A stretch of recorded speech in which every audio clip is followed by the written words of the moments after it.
பிர்பூம் பகுதியை சேர்ந்தவரான இவர் எம்ப்ராய்டரி கலை மூலம் வெற்றிக்கான பாதையை காட்டுபவர். திருமதி திருப்தி முகர்ஜி, பத்மஸ்ரீ 2026. வங்காளத்தில் பிர்பூம் மாவட்டத்தில் உள்ள ஒரு சிறிய நகரமான சூரியில் ஒரு எளிய குடும்பத்தில் சிறுமி திருப்தி முகர்ஜி பிறந்தார். 6 வயதிலேயே தன் தாயிடமிருந்து காத்தா தையலை கற்றுக்கொண்டார். எனக்கு 10 வயசு இருக்கும்போது மத்த சிறுமிகளையும் நீங்களும் கத்துக்கிறீங்களான்னு கேட்டேன். அப்படியே அவங்களுக்கும் கத்து கொடுக்க தொடங்கினேன். தன் கலைத்திறனை மற்றவர்களுடன் பகிர வேண்டும் என்ற இந்த ஆவல் காலப்போக்கில் பெரும் மாற்றத்தை ஏற்படுத்தியது. திருமணம் அவரது வாழ்க்கையை புதிய வாய்ப்புகளை உருவாக்கியது. அவரது கணவர் அவர் செய்த அழகிய எம்ப்ராய்டரி சேலைகள் மற்றும் துப்பட்டாக்களை மும்பையில் உள்ள ஒரு கடைக்கு அனுப்பினார். அதன் பின் நடந்தது எல்லாம் ஒரு வெற்றி கதை. திருப்தி தனது ஊரில் இருந்து 20-25 பெண்களுடன் தனது முதல் வேலை நிலையத்தை தொடங்கினார்.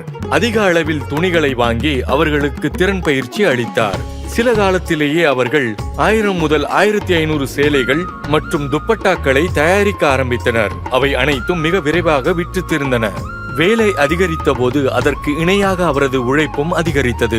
சுற்றியுள்ள கிராமங்களில் இருந்து 250 முதல் 300 பெண்களுக்கு அவர் பயிற்சி அளித்து அவர்கள் திறமையை முன்னேற்றினார். எதிர்பாராத விதமா எனக்கு கழுத்துல தீவிரமான பிரச்சனை ஏற்பட்டது. நான் படுக்கையிலேயே இருந்து எழுந்துக்க கூட முடியல, கழுத்தை உயர்த்த கூட முடியல.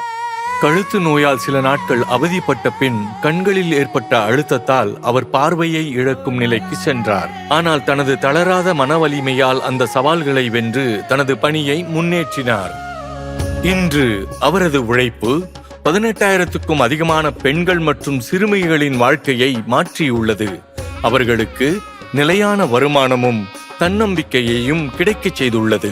அவர் ஆதிவாசி கிராமங்களுக்கு சென்று அங்குள்ள பெண்களுக்கு பயிற்சி அளிக்க தொடங்கினார்.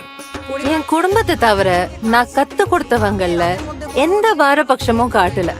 அவங்களுக்காக இல்ல அவங்க மூல சமூகத்துக்காக ஏதாவது நல்லது நடந்திருந்தா அதுக்காக நான் பெருமைப்படுறேன். அவங்கள நான் என் மனசால நேசிக்கிறேன்.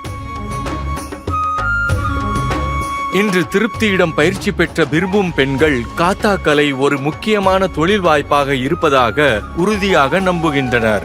அவர்களின் கூட்டு முயற்சிகள் வெளிநாடுகளில் நடைபெற்ற கலை கண்காட்சிகளில் காட்சிப்படுத்தப்பட்டு பாராட்டப்பட்டுள்ளன.